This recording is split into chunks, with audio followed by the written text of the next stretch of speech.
Capped delts is a term in bodybuilding circles referring to the roundness of the shoulder muscles. The deltoids have 3 heads and can be seen from all angles, including the front, the side, and the rear.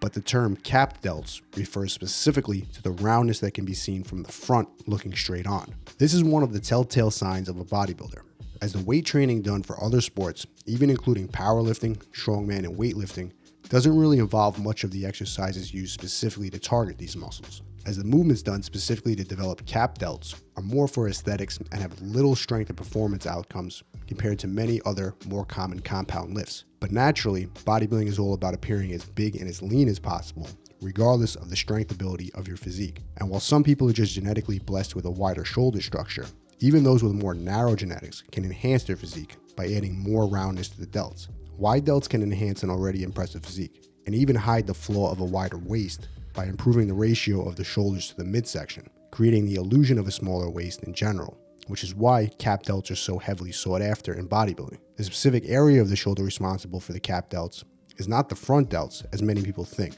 which are heavily used in all pressing movements, including flat and incline presses, but rather, capped delts come from the side and the rear delts, which are worked heavily through lateral raise variations, bent over laterals, and pulling exercises. And while it's very common on the internet today for people to heavily promote overhead presses and shoulder press variations, bodybuilders have known for decades that lateral raise variations are the primary exercise for capped delts. And if you want to add more roundness and fullness to your shoulders, lateral raises and bent over lateral raises should not be slept on. If you're already training chest with flat and incline presses, you have to understand that you're already getting plenty of work to the front delts. Of course, you can and most likely should still do direct front delt work, that is in the form of overhead presses, but understand that the need for more work here might be minimal, and the side delts specifically are not getting much targeted work done from all the other training you're doing, creating the need to dedicate more time and attention to lateral raises and rear delt variations. Again, if your goal is bodybuilding and aesthetics. Most strength and power athletes will tell you otherwise, but that's because their goals are very different overall. And if you want the exact training recommendations to carefully build impressive capped delts, I would structure your training like this.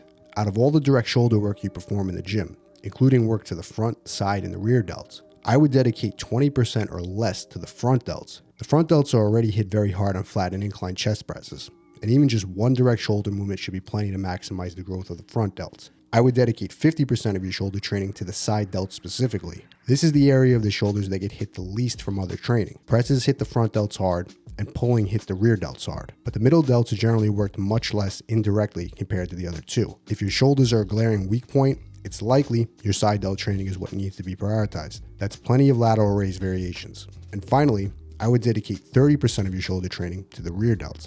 This area of the shoulder is worked hard during pulling movements, but generally, their volume requirements and tolerance are very high, making some additional direct work useful here. Personally, I would add that in the form of laterals, bent over, reverse pec deck, and face pull variations. Let's say you're dedicating 20 sets per week to your shoulder training.